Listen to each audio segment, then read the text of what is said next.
Welcome to Belling History with the Good Time Girls, a hyper-local podcast about the quirky history of Bellingham, Washington, and the fourth corner of the United States. Even though we like to keep things close to home here, these stories are no less entertaining to the masses and those who find themselves, unfortunately, outside of the PNW. We are your hosts. I'm Ren. And I'm Colby, and we are co-owners of Belling History Tours, also known as the Good Time Girls. If you want to know more about our tour business, visit our website at bellinghistory.com. Today's episode is called Exotic Birds in Beeham, Take 2, or If These Birds Could Talk, or Belling History Out of the Mouths of Parrots and Sucklings. That is a weird Bible verse. Really? I was like, out of the mouths of babes, out of the mouths of parrots. Then there's this suckling bit that never gets added to that out of the mouths of babes situation, which I kind of like. So, Belling History Out of the Mouths of Parrots and Sucklings. Today's historical selections are not likely to be found in the history books, and really, they are of no real consequence when it comes to Belling history, but surprisingly, stories of our chatty feathered friends have come up again and again in research of other things. So, we thought we would string a few together for your entertainment. Yeah, this episode is about exotic birds as pets, particularly parrots, and weird parrot stories we've collected from Belling history. Ren, have you ever had a pet bird? I've had a couple of pet birds. I like them very much. They're very noisy. I don't have birds now, nor will I ever have again. But my dad had a Quaker parrot, the cutest little green Quaker parrot when I was a kid. His name was Nicky, and he was a smaller breed, but he still was effing terrifying. Like a little dinosaur. And he would chase our petrified cats through the house. God. And he was not really friendly to anyone but my dad. But he loved peanuts. And every morning he would call me and my brother down for school. Oh my God. Dennis, Jesse, come down for school. He was so cute. Yeah, he was so cute. Oh. I remember him just like chasing the cat, like spreading his wings as high as they would go and chasing the cats across the living room floor. He was so funny. What happened to him? You know, I don't know if it was old age so much. You know, parrots in apartments are not necessarily, I was a kid. Yeah. Who knows? Who knows what happened? Your dad's just like, maybe I'm sick of this bird. Does somebody want it? Yeah. Well, my dad loved it, but the Oh. cats did not. Oh. My mom did not. Yeah. So who knows? I had a little bird once that when I was 16, I was living with a boyfriend. We were very young. And he brought me home a bird as like a pet, a little parakeet or something. That's totally a young person. Yeah. Let me bring home this bird. And I was honestly kind of traumatized by it because I was like, I feel bad keeping it in a cage. Like, it's a bird. It can fly. Like, if I could fly, I wouldn't want to be stuck in a cage. You're just smoking pot and staring at it. Like, and so I would let it out of the cage and it would fly around the apartment. And then it like became obsessed with looking at itself in the mirror and became neurotic. They do that. And then one day we just couldn't find it. And we were like, well, it must have just gotten out of the apartment. And then one day we did find it, and it was not alive. He did not get out of the apartment. No, he did not. Oh my God. So I was really traumatized by that, and I was Petey. like, I will never have a bird pet again. Oh, that's so sad. I've had some great bird pets. The last one we had was Lychee, and she would fly across the room and land on my forehead, like if I had my head up, and then she would nibble on my nose ring. That's She cute. was the sweetest little thing. They're really cute sometimes. Some of they're them. just very loud. Yeah, I don't know. I don't really know much about parrots other than like the stereotypes. Mm-hmm. Mm-hmm. They're colorful. They hang out with pirates. yeah. They like to talk. I mean, I think that's all you need to know. Okay. Oh, but also... Do you have some parrot facts? Parrots do belong to the taxonomic order of psittaciforms. That's a word. That's a word. I'm sorry, science folk, if I'm pronouncing that wrong. There are roughly 356 species of parrots. They're found wild in the southern hemisphere, so like South America, Australia, Africa, South Asia. They're tropical guys, and they're known for their pretty colors, so you were right on that. And then according to the Smithsonian Magazine, the parrot's brilliant plumage has a special defense against damage. Psittacifulvins a bacteria-resistant pigment that only parrots are known to produce, which give the bird's feathers their red, yellow, and green coloration. Researchers exposed different colors of feathers to a feather-damaging bacteria strain and found that the pigments help protect the plumage from degradation. That is wild. Isn't that cool? Good job, evolution. I know. Parrots are neat. Parrots are also known for their ability to mimic human speech. They can talk. The world record holder knew more than 1,700 words. Wow. That's pretty crazy. I've never seen a parrot talk that much. It says here, let's see, though parrots are generally famous for being chatty, Puck, a cheery blue parakeet, landed in the 1995 Guinness Book of World Records for his vocabulary skills with a recognized set of 1,728 words. Jeez. In addition to speaking, Amazon parrots are renowned singers, including Groucho, who entertained TV audiences with the rendition of How Much Is That Doggy in the Window in 2010. I love this. I love that a parakeet is the one that has the most words. That is interesting. Because they're little guys. And I have had a couple, and they've never talked, but I've heard they're capable. So Puck was a pretty smart little guy. And then parrots also, that's the other thing about them, is they live a pretty long time in captivity, on average between 10 and 50 years. But I've heard a lot of people say the average human lifespan almost, give or take. So depending. So we're going to hear a lot about that in some of our stories today. Mm-hmm. And that is a pretty long lifespan for a pet. And that's a big commitment. I mean, 50 years or, a human lifespan, you could see where they might outlive people. Yeah. And a theme in our stories today seems to be parrots that are at least believed to be super old. I have a question. Yeah. Several of the parrots in today's story were named, of course, Polly. So why the hell are parrots always named Polly, and why do they always want a cracker? Why? We've put that on them for so many years. Maybe they don't want a cracker, okay? Maybe they want a chip. Or like a carrot. Or a carrot. Yeah. According to mentalfloss.com, the generic name Paul for a parrot can be traced back to England since at least the early 1600s. That's a really long time ago. In his 1606 comedy Volpone, Renaissance playwright and close friend of William Shakespeare, name dropping, Ben Jonson, assigned many of the characters animal personas which reflected their true nature. So the cunning title character, for example, is a fox, while his parasitic manservant is a fly. Okay. And then the two comic relief type characters, Sir Politic Would-Be, or Sir Paul for short, and his wife are visitors from England who are trying to integrate themselves into Venetian society, and they do so by simply mimicking the words and behavior of Volpone and his associates. Because of their endearing ignorance of what they are actually saying when they repeat phrases they've learned, Johnson describes them as parrots in the play. Well, know convoluted it's convoluted. And they've taken the time to look these things up. Somebody figured that out. Yeah, somebody did. And I love the idea of this play. It sounds very interesting. Right. It's kind of unclear whether Johnson actually coined the term Paul as the catch-all moniker for parrots, or if that was already kind of popularized. But in any case, indulgent British pet owners eventually kind of turned Paul into a cuter, diminutive Polly. And both names made their way across the Atlantic, of course, with all of the trade and things. And then President Andrew Jackson had an African gray parrot named Paul, who was famous for spouting obscenities at visiting dignitaries. That's a handy. I like that. Shocking. As to the crackers, from what I can gather, crackers were a common food on ships. They were long-lasting, easy to store, and parrots were on ships. Pirates and new exciting lands being explored and exploited, including monkeys and parrots in particular being traded. So that was kind of their main food source on those ships as they came to the mainland. Yeah, and that kind of answers my other question, which is why do pirates always have parrots? Mm-hmm. Yeah. And that also kind of ties into the whole exotic bird/animal trade, which the ethics of which we will get into a little bit later. Yeah.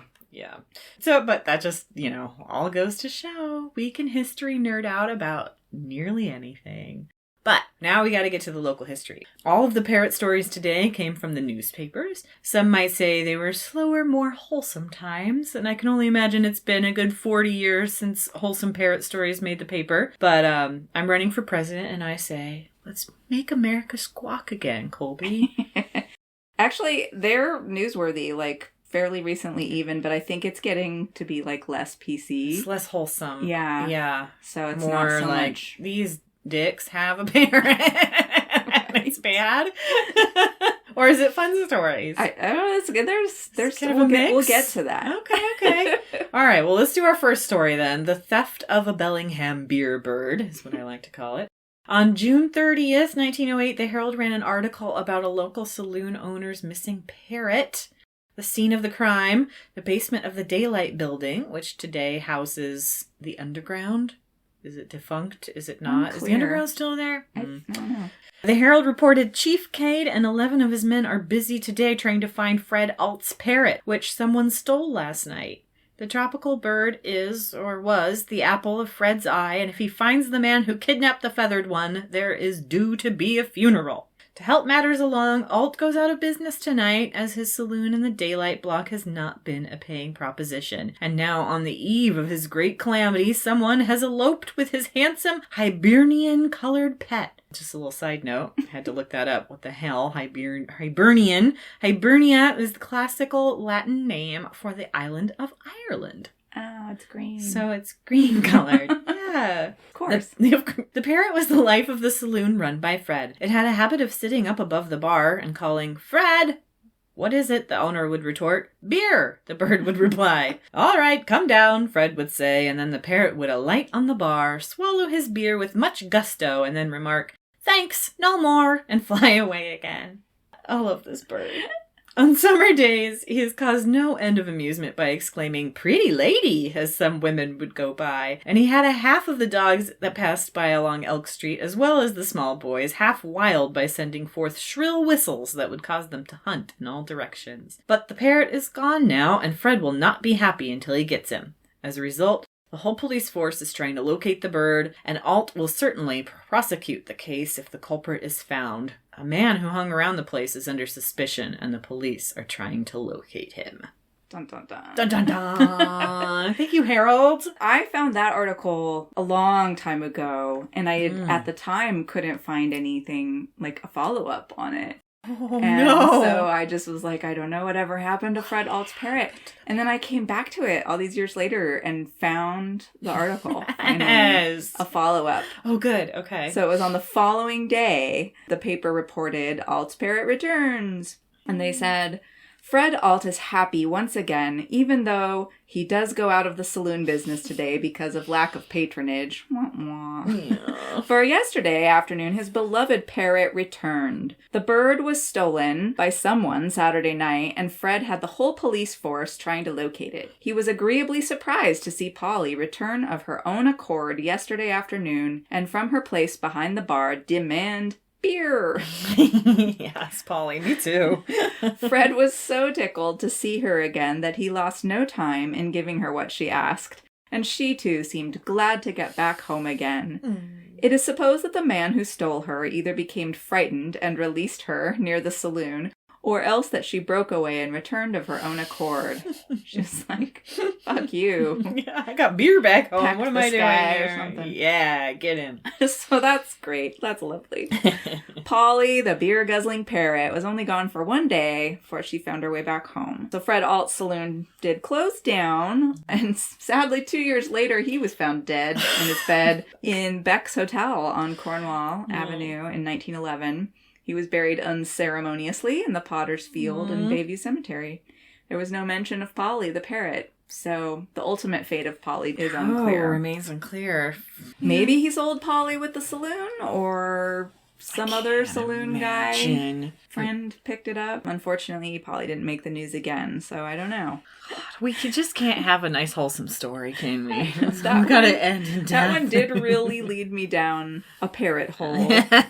Fair enough. Because when I was hunting for stories about the fate of Fred and Polly the parrot, I did find other entertaining parrot stories, some of which we're going to share. Mm-hmm. Yeah, when you just put search in there, or you search parrots in there. I just was like, Bellingham Herald, keyword parrot. Keyword parrot. Oh, See no. what happens.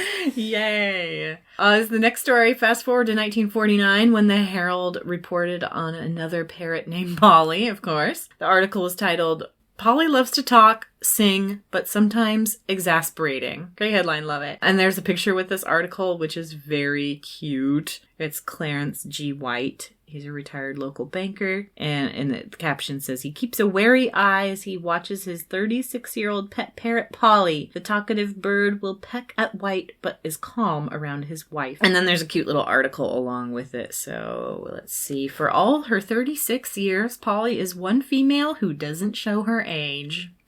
But if coaxed enough, she'll tell you the number of her years, which is more than most members of her sex will do. Let's just double down on that. Polly is a parrot, the prized pet of Mr. and Mrs. Clarence White. The bird, who once she gets buddy-buddy will talk a leg off you, has been with the Whites since Christmas of 1915. Remember, this article is like 1940-something? Mm. They figure Polly is probably the oldest pet in Whatcom County. See about that. Though born in Australia, Polly has no limey accent. She blurts out anything she thinks of, Yankee style. But unlike some members of the psittaciform species, her language is above reproach. When the telephone rings, the green and yellow feathered friend yells, "Yoo-hoo, telephone!" in her high voice. She likes to talk, except when strangers are in the room. And even then, she courteously bids them goodbye when they leave. The colorful bird, who will probably live to be 100 years old, is kept in a cage. In summertime, she stays outdoors in a large cage especially built for her by White. There, Polly whistles tunes, whistles at dogs, and munches on her favorite delicacy, sunflower seeds. Musically, the bird prefers older stuff to bebop. Love that. Caroline is her favorite, and she'll join in any time she hears it. Parrots must be part humans, the Whites feel. At least Polly gives that feeling. I tried to look up what Caroline the song might be in 1949. Could not find anything. Everything's about Neil Diamond on the interwebs. Yeah, so. Yeah, it kind of took over. It was very difficult. I don't know. If anyone knows. Right. So Clarence White and his wife Sophie did not have children and thus have the time and resources to take care of such a demanding pet. Sophie died in 1958, and it appears that someone may have offered the bird for sale in a want ad just a month before Clarence's death in 1966. Polly would have been 53 years of age at the time if the Herald's dates were correct. But parrots outliving their owners is a real problem here, or later. Yes. So we're going to move on to another bird, also who laid claim to being the oldest bird in Bellingham or Whatcom County. And this is kind of the star parrot of our show today, or at least the one who got the most press. Mildred the parrot. Finally! Not Polly. Not Polly. I know. Although, guess what? Mildred had previously been called Polly. But I guess the later owners were like, we're going with something more original, Mildred. Right. My kind of people. And they eventually actually discovered that Mildred was a male bird. Not that animals give a shit about our gender binary hang-ups, but anyway. So this bird got its local fame by being the supposedly Whatcom County's oldest resident. Wait a minute. Which, recall, the previous Polly also laid claim to. And if the dates given by the owners in the articles about Mildred are even close in the ballpark somewhere, Mildred was alive at the same time as Polly and would have beaten out Polly for oldest bird in Whatcom County. So, too bad they weren't buddies. I don't know. They could have compared parrot oldest notes. Parrot battle or something. Cool. However, okay, various dates were thrown around in various articles about Mildred the parrot, and it was really all over the place. I tried to track the timeline, and I made a whole timeline. Of course I went in deep on this. I did. And to be honest, it did not add up at all. But it still seems safe to say that Mildred was likely older than previous Polly. All right. By a fair bit. Okay. Mildred's media fame came while she was owned by William C. Durgan and his wife Hattie in the 1960s, and the bird was said to be over 100 years old at that time. There were several articles about Mildred over the years. The first one I found was actually published in the Seattle Times while the Durgans were living in the Moore Hotel with their prized pet, and it said, Mildred, a talkative green parrot owned by Mrs. William Durgan, apparently is doing her best to prove the old adage that there's no fool like an old fool. I like it. Mildred is 128 years and 4 months old. Okay. Right? All right? But has a schoolgirl crush on John Daly, the TV newscaster and What's My Line moderator. Heck yeah. She spurns the advances of the only eligible suitor in the downtown area, a handsome macaw with brilliant plumage named Red, which lives nearby at Dillaway's Aquarium and Pet Shop. And, woman-like, she is fascinated by the show-off antics of a seagull named Charlie, which sometimes woos Mildred from outside her hotel room window. "That birdie will fall down," the parrot says solicitously when she sees the seagull on the window ledge. Mildred remains true to Daly. She insists on complete quiet when the newscaster is speaking from the screen of the nearby television set. Oh, Mildred. I actually had to go watch What's My Line on YouTube. Yeah. So if you haven't seen that show, it's pretty good. John it's Daly, funny. Yeah. I remember. It was a good one. So, again, I don't know what's the deal with all the... I know, they're all just like a woman. typical females. Squawking. Oh, my God. I mean, it was the mid-century with all the Mad Men gender shit. But just, God, with the stereotypes. And then it's great that Mildred was actually a male bird anyway, and they're talking about all of her crushes on the other male birds. I love that the bird likes to watch TV. And they say, Durgan, an avid rockhound and collector of driftwood, has a two-legged piece of driftwood that resembles a long-necked stork or ostrich. Since watching TV westerns, Mildred insists that the driftwood is a horsey, and Durgan obligingly has put a knit wrapper around the horsey's middle to simulate a saddle. Now, standing tall in the saddle aboard Horsey, Mildred watches, and we quote, "Cowboys and Injuns." Even John Daly is momentarily forgotten. Go Mildred. All right, cow Horsey. Parrot. Yeah, so the article states that Mildred was 128 in this one. Right. Which would put the bird's birth year at 1833. Damn. So, yeah, I don't think so. But the article reports that Mildred's age is supported by records kept by previous owners. And they said, quote, "She has lived in Blaine most of her life. An elderly man who lived 52 years at Mrs. Boatman's boarding house gave Mildred to Mrs. Boatman when the bird was 75 years old. Mrs. Boatman's daughter Opal had Mildred for 25 years. Then another Blaine family had her for 20 years. We got her 3 years ago from Mr. and Mrs. Bert Isaacson of Blaine, who had Mildred 5 years. Wow. Okay. So I tried to do the math. Like I said, it doesn't exactly add up. And also these dates are contradicted in later articles when Mildred is reportedly even older. Oh. Like it just keeps... Anyway. Oh, wow. We'll get to that. Okay. Do you want to read on? Yeah. Seattle article goes on to say that South Americans who stop at the moor agree that the Amazon parrot is probably 128 years old, explaining this is not at all uncommon for South American parrots. Okay. Is it? Well, it's a bit uncommon, probably, to live well over 100 years. So from the clues in the article, okay, Mildred is probably an Amazon parrot. The internet gives a variety of lifespans.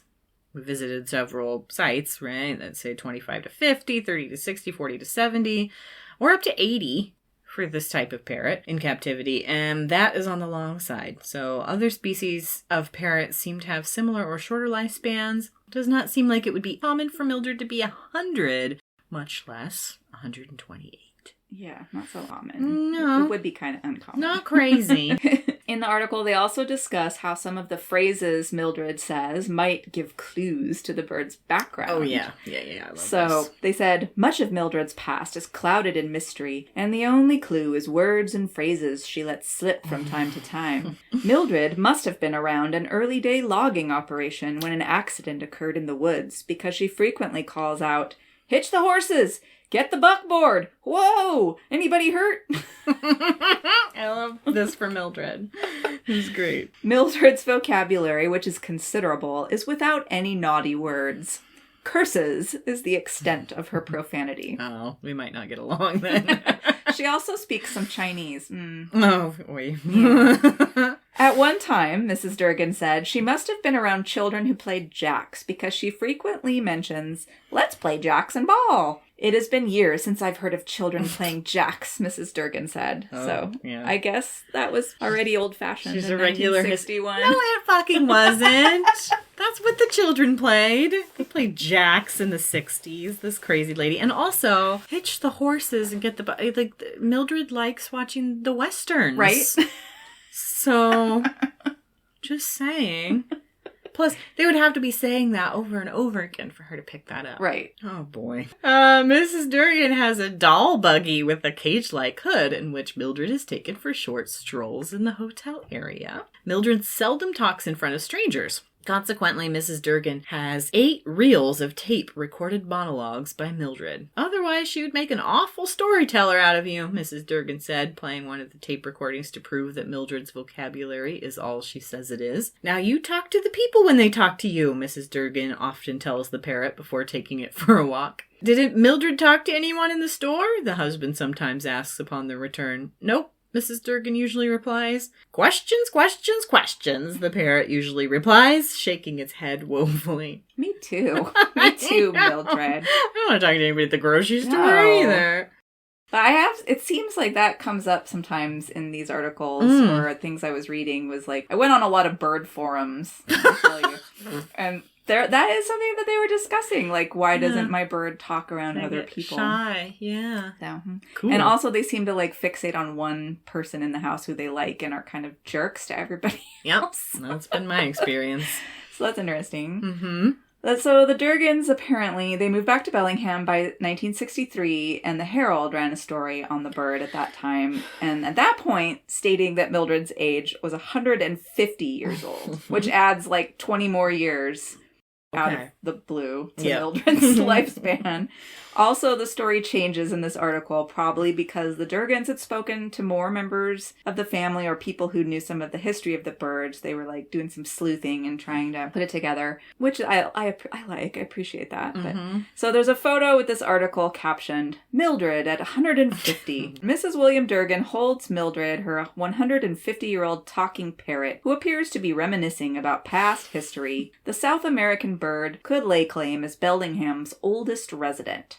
She is silent here, but most of the time she chatters away, bringing up phrases from the horse and buggy days. But yeah, there's a little picture of Mrs. Durgan and Mildred. Yeah, it's cute. And then the article says, around the time of the War of 1812, a parrot named Mildred was probably born somewhere in South America. Though her early history is unknown, her owners put her age at 150, and judging from her wrinkled, knobby feet and slowed down movements, she is along in years. When they obtained her, the Durgans learned that she belonged to a Mrs. Ellen Tucker of Seattle around 1900. We think she might have gone through the Seattle fire because she's terribly afraid of smoke and flames. Yeah, who isn't? I don't know what animal would not be. From Mrs. Tucker, Mildred went to a relative, Mrs. Boatman of Blaine, who owned a boarding house.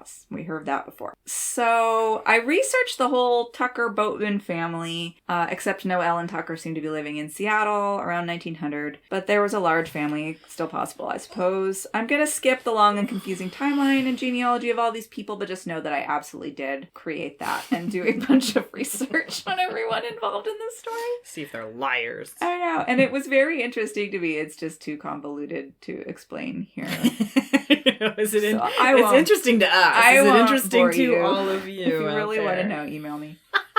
Don't.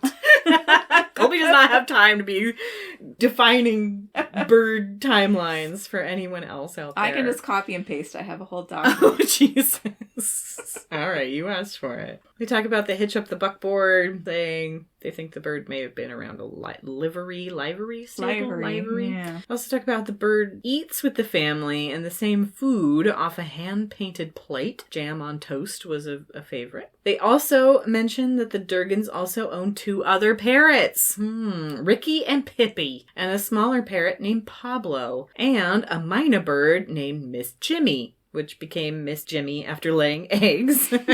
I guess it was Jimmy, and then it became Miss Jimmy. And a macaw bird. So, these are the bird people, clearly. Mildred was said to be the leader and call the other birds my children. Creepy. Not creepy at all. A couple of years later, in 1968, Mildred was featured again in a Herald article. And it is this article that reveals that Mildred is actually a male. They stick with the 1812 birth year for that article, though. They elaborate on the bird speaking some Chinese and said they believed came to Seattle by boat, as the bird also occasionally came up with boating terms. And, quote, when we ask him what Chinaman he knew, he always says, yum yum. So we think he must have been a cook. That's a stretch. I have nothing to say. Go ahead. Yeah, right. So they say this is how they have learned much of Mildred's past. They ask the bird questions and interpret what he says. Plus, they talk to everyone they can who has ever known the bird. So, okay. I question the validity of relying on a bird. I mean, like, they talk, right? But they don't really have a lot of comprehension. They mostly are just mimicking, right? So, like, it can't answer your questions in any meaningful kind of way. I don't think. But I do love that the Durgans were obsessed with finding out the bird's story and were legit, like, tracking down people and trying to piece it together. Yeah. But to me, this whole thing seems like a game of telephone. Mm-hmm. Like, everyone who knew the bird is relying on a memory and stories they were told by previous owners. And they just are, like, adding on their own embellishments. So each person seems to add, like, a decade or two to this bird's lifespan. Fair enough. So, old Mildred lived another 11 years after that article was published. Mildred died in 1974, and an article about the bird's demise was published with a picture of Mildred with Squawk in large letters above it, captioned, "The Deceased." Jesus. Ren, would you like to read Mildred's obit? I'll read her obituary. His obituary. Mildred the parrot's long stay on Earth ended with a squawk Tuesday, and she died in the arms of her owner. That bird had more friends than you or I will ever have, said a heartbroken Mrs. C.W. Durgan, who held Mildred as the reputedly 163-year-old bird breathed her last.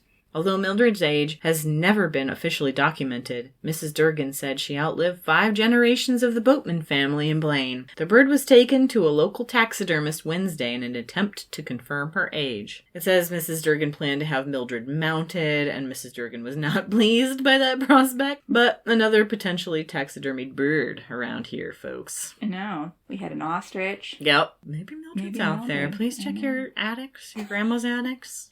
Mildred could be out there. I have a whole, we should do a whole episode about taxidermy. Mm-hmm. I come across some stuff, and I did actually recently message Jeff at the museum being like, Jeff, is this in your collection still?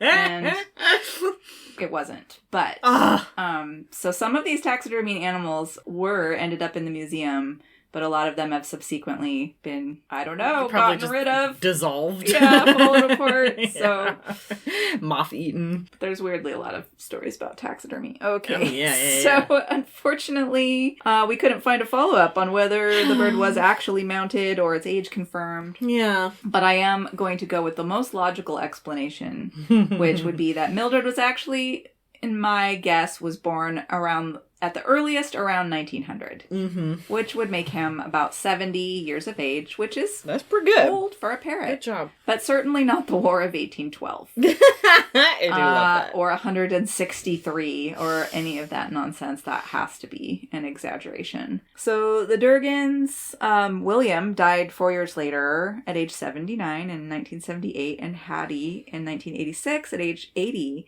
And they had no children, so hopefully someone found a home for any of her birds that outlived her. She had that whole bunch of them. Yeah. She had a whole clan there. The bird people. Can we talk about the bird type? Apologies in advance if you're a bird person. I get it, but they're a little wacky, right? I'm sorry. When I was a child, my grandma, there was like a neighbor down the street, and my grandma took me to this woman's house, and she had legit like rooms dedicated that were just lined with bird cages, like a pet shop. That's creepy. Just rooms was it a of rescue, birds. Or was she just obsessed? I don't know. Good. I was a child, but I just remember being a little bit creeped out because they were just like, I'd seen the movie The Birds, and I was like, I don't like this. I've been there, done it. I was just thinking about the bird room at Pollys. Yeah. And I was always just like, oh, God, walk in there for a second. Yeah. Completely fucking overwhelmed. But there are people who have that in their homes. Yeah. My grandma had a big little, on her, like, indoor-outdoor kind of sun porch, had a huge cage of finches. Oh. And they were really cute. That's kind of cool for a sun porch, maybe. So fucking loud. And all the poop and everything. I'm just like, No, thank you. No, thank you. Yeah. And I think, there's crazy cat lady stereotype for a reason.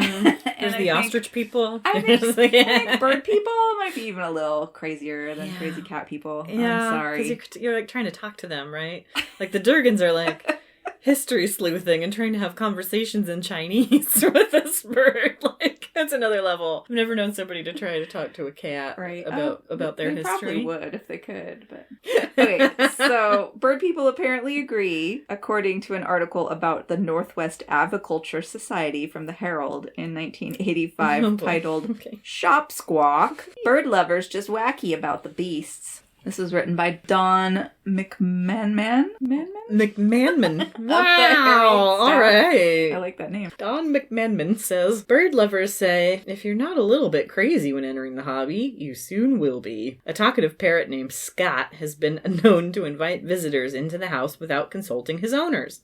Scott, a feathered fit, has been known to tell his parrot pal Corky to shut up, especially if Corky has been barking like a poodle. Scott, Corky, and about 100 other exotic birds filled the Bellingham Public Library lecture room Saturday as the Northwest Aviculture Society held its annual bird show. We all must be a little bit crazy, said president of the 20-member club. At least it helps, she said. Continuing, whether they talk or not, birds make fine companions. The club's vice president has more than 300 birds at his Nugent's Corner place, including a rare bourbon red turkey named, what else? Tom. But not all birds are friendly or even lovable. Take the incongruously named lovebirds. Look into their big round eyes, admire their pastel beaks, watch them snuggle with each other. Little do you realize that in that body, no bigger than a sugar dish, rests the Genghis Khan of Birdville. They will come out of the cage and bite you for the fun of it, a club member said. Okay. I love this. That was 1985, so... When his buddy is barking like a poodle. So I was like, okay, Northwest Aviculture Society, eh? So apparently it's now called the Northwest Exotic Bird Society. Okay. They have a Facebook page. All right. They were founded in 1979 and supposedly are the largest and oldest bird society in Washington state. They say they are affiliated with the American Federation of Aviculture, which is this big organization that supposedly also promotes conservation of bird wildlife through the encouragement of captive breeding programs, scientific research, and education of the public. While I did some poking around on these things, it just kind of, I don't know, it seemed a little fishy. Like, they say they're for conservation, but a lot of stuff seemed to focus on combating laws designed to restrict bird ownership, exotic bird ownership. So they're mostly just like, we love our birds. Don't tell us that it's problematic. Fair enough. Is what I gathered. Yeah. I don't know. Yeah, just kind of like, we like them a lot. Science, aviculture. Yeah. Nothing to see here. But also lobbying for people not to restrict their problematic exotic animal trade. We've seen those circumstances and things like the Tiger King. I feel like it's got to be very similar. They could probably make a spin-off. Seems like, though, if you're really interested in conservation, you would not encourage the harmful trade of exotic birds and pets. But somehow people are convinced they are doing a good thing or saving wild animals. So there's legislation restricting importing exotic birds into the U.S. to try and prevent them being depleted in the wild and becoming endangered. But then what you end up with are like puppy mills for birds. And often they are secretly bringing in wild birds to replenish stocks because it's just difficult to breed some of these birds in captivity. And also, right, you're inbreeding, yada yada. We read that birds are like puppies, but they never outgrow the puppy behavior. And then the really annoying ones that get returned for so-called bad behavior get used for breeding, thus perpetuating this whole situation. Then there are bird sanctuaries to deal with these wild birds that outlive their owners and end up orphans, etc. So I think, it's safe to say, if you like birds, maybe get a bird feeder, or don't, because then you're going to poison them. I mean, I don't even know. There is a very good wild bird watching group, I think, that the museum facilitates. Yeah. You could just go and look at the birds out in the wild, maybe. Yes. I did. There is a local store called the Wild Bird Chalet. Yes, Bellingham. that place. I love that they're still there. I was always, to be honest, confused by that name because I thought it was for tropical birds and parrots and stuff, and I wondered why they were in a chalet, which is like a ski chalet in the Alps or something. But it turns out it's not. It's for bird seeds and stuff for people that are, for wild bird nerds. Yeah. So I guess cool. that's better than So go there. the alternative. Get some books. Ask those Yeah. folks. They Yeah. know what they're talking about. I would say just get some binoculars, go be a bird watcher, leave the wild things in the wild if you can, you know? Yeah, I think that's a safe bet. But, that's it. If you have a bird, if you have a parakeet, more power to you. Just love them. Be a good person to them. Yeah, I guess that's my 'em crackers. takeaway from today is I don't know, as funny as these stories about parrots are, they kind of really just illustrate people's weird obsession with these kind of birds and the kind of mythologizing around the birds and projecting fantasies about long lifespans and their wild adventures. Yeah, and their things. history and things like that. Yeah. Which I think is weird and also kind of fascinating. But I honestly, I'm if that bird could really talk and tell us about its life, it probably was way more mundane and very, sad. Very. You know? Yeah, except for Polly, who got to drink beer and hang out at the bar. That was probably pretty sweet. Yeah. I have a feeling Mildred had kind of a boring life. Mildred was like, oh, ride that driftwood. There's nothing fucking else to do. TV. There's a seagull. Cool. So what's your takeaway? I don't know. My takeaway is I think for all of our pets and animals, we try to put our human qualities onto them. And I think, parrots are especially easy to do that with because they can kind of talk to you and they are smart and social little creatures. Yeah. So, I get it. Love to see them all over the pages. I love that it's kind of a maritime-y thing. Yeah. So I feel it's kind of fitting that Bellingham would have so many in the papers that we'd be so fascinated by them. Yes. I say if anyone in Bellingham or Blaine remembers Mildred, the ancient parrot, or the Durgans. Or has her taxidermied body in their attic. To drop us a note. Please. We'd love to hear it. We'd love it. Or any of your other bird stories. Yes. Love those. Yes. Love the stories you guys tell us. It's always fun. I can't wait to get flooded with the number one, people asking for a timeline. Very detailed timeline on these fucking parrots. Oh, I have it. I know you do. She's ready for you guys. Come at her. I know the entire Boatman family genealogy. So. Oh, okay. If you're a boatman. No relation. Yeah. Just wanted to know about their parrot. Don't need to be related to stalk your entire family. All right, you guys. I think we're going to cut it there. Tune in next time for some more Belling history. That was a good one. No, I doubt. That was really fun, actually. Well, hey there, mama, where'd you go? You gotta reap just what you sow. That's too bad, too bad. To that old time, the old man hits without bad weather. Put on the side, they were sewn together. That's too bad. To listen to that old time music. We'd like to thank Devin Champlin and the late, great Lucas Hicks for the use of the Gallus Brothers song, Too Bad West Coast Blues.